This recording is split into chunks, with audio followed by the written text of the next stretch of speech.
I want to go to your price controls. You talk a lot about price controls. You actually talk about them in some cases in a good light. So, but some cases in a poor light. We're very even-handed. Correct. You're very even-minded. So I guess, how do you personally think about price controls? Where do you think the weight of data, in other words, you do point out that they do occasionally work. Yeah. But it seems to be that the preponderance of data argues against it because no one's that lucky often enough. I think that's a fair thing. I'm not suggesting that we swap out interest rates wholly for price controls, right? Part of the problem is another way you could do this is buffer stocks. And that sounds kind of like, sanguine. Apart from the fact you need to know what you're buying, and then there's the opportunity cost of the buy. It's like the SPR is a buffer stock. Yeah. Exactly, right, exactly. So basically, there's always a cost with it, even though it's just meant to be a buffer. Now, to go to price controls, it's dead simple, and you put it very well. I'd put it slightly different, which is the following. Ex ante, right, before the fact, it's really hard to know if this thing's going to work. Because people will react to it. They will. The worst thing you can do in economics is take policy is take the ceteris paribus clause seriously. Because the minute you try and do something, everybody changes their behavior, right? Nothing remains equal. Yeah. So ex ante, it's hard to know if it's going to work, even if it's well designed. Ex post, even if it seems to work, you have an identification problem. You don't know if things went well because of that. It might have been other things that you're not paying attention to, and then you ascribe victory to the policy, right? So this is a general thing with policies, not just price controls. I'll just give two simple things, the way to think about it, right?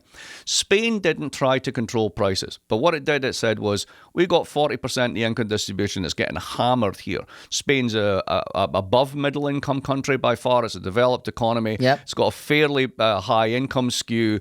What do we do for the 40% of Spaniards that really are having trouble here? Well, we could do what Hungary did and basically say to the supermarkets, no more price rises. And exactly as any economist would tell you, there's no bread on the shelves. It's all being sold somewhere else, right? Yeah. They didn't do that. They basically said, how about we give you guys subsidies on electricity and public transport? Because we're not going to try and solve the inflation problem through a price control. We're going to just take what you're getting hit and try and offset some of those costs by making these things cheaper in this moment. Which is more of a Friedman argument, because he thought you should always subsidize the consumer or the buyer, not the supply. Yeah, I think I would wholly agree with that. I think that's a totally reasonable way of looking at it. Now, let's be fair to controls on the other side of this, right? This country is filled with price controls. Electricity markets, the levelized cost of electricity, regional differentiations. I mean, we have regulations controlling these things all the time. Yep. We have controls on what you can sell internet services for. We have control. The entire medical market is made up. Yeah. There's no market. It's all negotiated prices. So the idea that we don't do this and we never do this and it's anathema to what we do, no, we need to have a look in the mirror. We do this all the time, and we need to learn from places where we do it, where it kind of works, and then not do dumb shit, right? It's really that simple. Yeah. This is going to be a bigger picture question, but since you're talking about price controls, and we did kind of make fun of monetary policy, I think a bigger question that we have to ask ourselves, just as rational human beings, is can we control things? I only say it because I have two teenage daughters right now, and if control of teenage girls or young children is not possible, is it really possible for us to take these big markets and economies and produce some level of control over them? So in a sense, we have no choice but to try and do so, because we have a political system, and it's not reducible to democracy. Sure. This is Well, true that's of our job. authoritarian states as well. Yeah. It's basically our job is to make sure things don't get too out of whack. So in a sense, you have to intervene, right? At the same time, I'm a huge fan of Nassim Taleb's view of this, that this is iatrogenics. This is the cost of intervention. And the costs of intervention tend to be asymmetric, if not sort of like downright convex in unexpected ways. And you can intervene in certain ways and, end up in a very different place from what you intend. Now, is that an argument against all intervention? Some people will make that argument quite cogently. But given the complexities of the world and given the demands that citizens place upon their governments, we don't have the luxury of ever doing that. Sure. So to me, this is a finance story as well. I think the best rules in finance are broad, dumb, simple rules. Ones that are basically dead obvious, like, here's a leverage ratio cap, 15-1. Go beyond it, I'll fine you. Simple as that. Now, it might not say that that's the best thing or this is whatever, right? But it's simple, right? If you start doing like, well, you can have these tier 1 and these tier 2 and this one counts and this is a base. You seen the Basel regulations? It's like it's a bit as bad as the tax code, right? Yeah. This is just a license to game shit out. So if you think of intervention as like micro-tuning things, then yeah, I'm not a fan. If it's a case of like keeping the damn train on the rails with certain broad rules, I think that's kind of how markets and societies work. Sure. Let's pivot to windfall taxes. The one thing I loved about your windfall tax discussion is it's more of an honest discussion about the effects of rising prices, which is let's pick a loser. Let's pick a loser, and we're just going to tax them because they're winning too much. Yes. Is that a fair way of thinking about windfall taxes? I wouldn't call them losers. I would call them unfortunate winners, right? Okay. So I'll give you 2 examples, right? Or punished winners, maybe. Yeah, but they're winners in a weird way. I mean, the whole rationale of windfall taxes is they didn't do anything to earn it. They were just in the right place at the right time.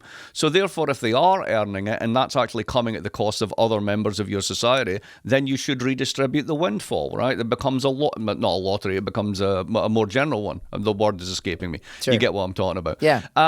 So let me give you an example of this, right? So Saudi Arabia has a Premier League for football. Just stop there, right? They have Cristiano Ronaldo and every big player from 5 years ago playing in stadiums, which I'm sure people show up to, but nobody else seems to give a shit.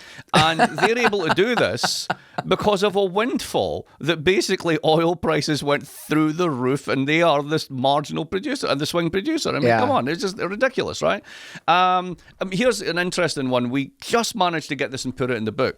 Team of economists at Amherst, basically did a profits calculation and basically just looked at it was like 5-year moving average of profits and basically what happens to the spike afterwards, right? And you can calculate back out inflation, figure out whether it is or whatever, right? Anyway, according to this estimate, American oil companies basically got $220 billion above normal, just call it above normal profits in the 2022, just in 2022, right? So everything's 2, right? Yeah. Now, think about the fact that the top 1% of America, 3.3 million people, own 51% of all shares. Now, let's think that 220 billion of those oil companies is going to be, probably half of it is going to go in share appreciation and dividends, right? So 3.3 million people got 100 billion just by happening to own those shares, just because oil prices went up, just because we had a pandemic plus a war in Ukraine and we had to ship LNG around the place.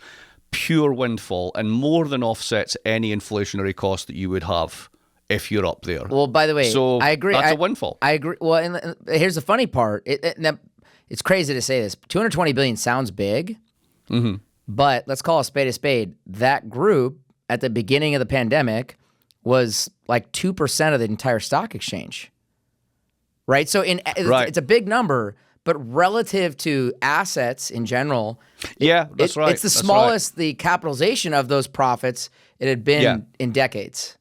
Absolutely, but the capitalization is less important in this story, I would say, than the fact that huge amount of profit is then distributed amongst a very small group of people.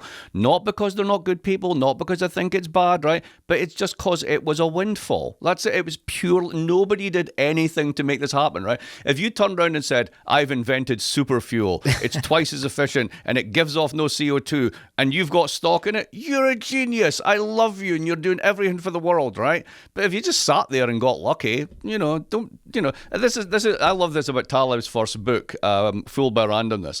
The confusion between luck and skill, right? A lot of things that happen is just luck and we ascribe it to skill, and that's why we don't want you to touch it.